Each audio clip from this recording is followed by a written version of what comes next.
Salam, selamat malam Bapak Ibu Saudara-saudari yang dikasihi Tuhan. Jumpa kembali bersama saya Z Ferry dalam Renungan Malam Pendeta Dr. Erastus Sabdono. Malam hari ini bertema berada di posisi yang benar. Ada saat di mana Tuhan memandang kita sudah harus mengambil posisi yang jelas di hadapan Allah. Tuhan akan terus mendesak kita sampai pada satu titik di mana kita harus mengambil keputusan yang jelas dan tegas. Di mana posisi kita? Kalau kita mau memilih Tuhan, maka Dia harus menjadi segalanya dalam hidup kita. Menjadikan Tuhan segalanya, artinya Dia satu-satunya kebahagiaan kita. Tuhanlah yang menggerakkan kita hidup. Dan kita digerakkan hanya untuk melakukan kehendak Bapa. Dia menjadi tujuan hidup kita, di mana kita hanya mengarahkan diri untuk menghadap Allah dalam keadaan berkenan kepadanya. Mungkin kita selama ini merasa sudah demikian. Padahal sebenarnya belum.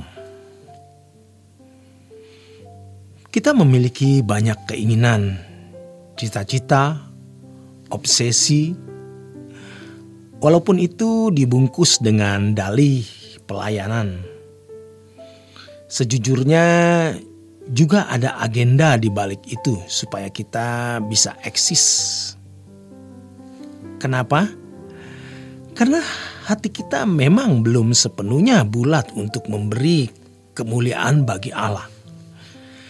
Jadi ada agenda sekecil apapun, masih ada agenda kita untuk eksis.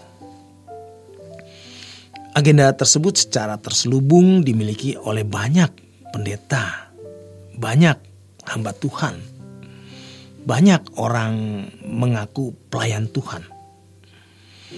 Bukan tidak boleh khotbah, bukan tidak boleh siaran di radio, di televisi, membuat proyek ini dan itu.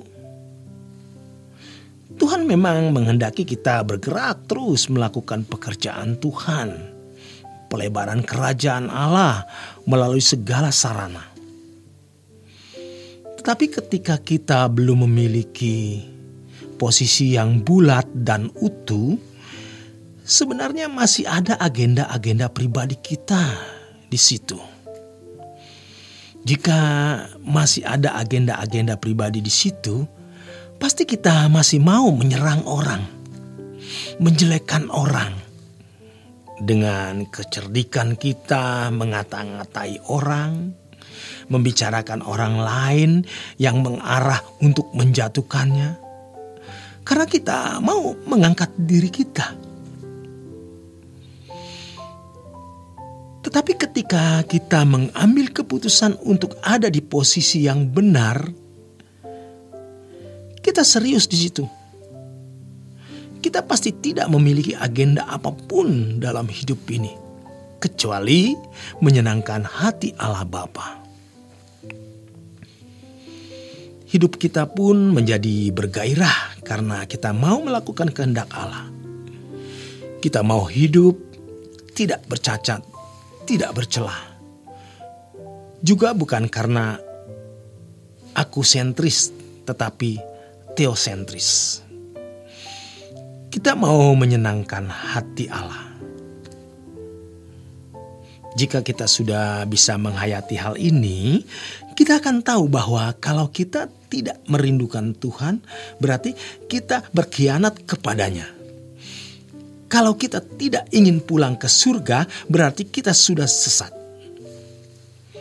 Memang pada mulanya Tuhan menciptakan manusia dengan keadaan di mana manusia tidak akan pernah terpuaskan selain oleh Allah. Dengan demikian, bisa dikatakan bahwa kita ini adalah kekasih Allah. Dalam Perjanjian Baru, kita disebut sebagai mempelai Tuhan. Kalau kita belum ada di posisi yang tepat, hati kita masih bercabang, masih ada yang kita harapkan menyenangkan kita tidak sungguh-sungguh ingin pulang ke surga, kita tidak sungguh-sungguh ingin hidup tidak bercacat, tidak bercela, hanya untuk menyenangkan hati Allah. Tapi kita melakukan pekerjaan Tuhan, pasti di situ masih terdapat agenda pribadi yang terselubung. Dalam hal ini, kita harus selalu mengoreksi diri. Kita sudah menjadi manusia yang rusak selama belasan tahun atau mungkin puluhan tahun. Untuk menjadi manusia yang tidak rusak, tentu tidak bisa hanya dalam beberapa bulan saja. Namun harus melewati perjalanan waktu yang panjang. Tetapi mengingat saatnya makin singkat, makin sempit, dunia semakin jahat, kita juga bisa meninggal setiap saat. Maka kita harus berjuang sekeras-kerasnya dengan kecepatan setinggi-tingginya untuk mengalami perubahan. Kita bisa berseru kepada Tuhan agar Dia menolong kita untuk memiliki posisi yang tepat seperti yang Dia kehendaki. Supaya dalam hidup ini kita tidak mempunyai agenda pribadi. Tetapi kita dapat seperti Paulus yang mengatakan dalam Filipi 1 ayat 21. Bagiku hidup adalah Kristus dan mati adalah keuntungan. Dan di 2 Korintus 5 ayat 14 sampai dengan 15. Bahwa Yesus telah mati untuk kita. Kita semua sudah mati. Jadi kalau kita hidup hanya untuk Dia yang telah mati bagi kita. Itu posisi yang benar. Maka sekarang kita bisa bersyukur bahwa setelah melewati pergumulan-pergumulan panjang, kita bisa mengerti. Walau belum tentu sudah bisa kita lakukan, tetapi kita mau belajar untuk menempatkan diri pada posisi yang sesuai seperti yang Tuhan kehendaki. Maka jangan takut.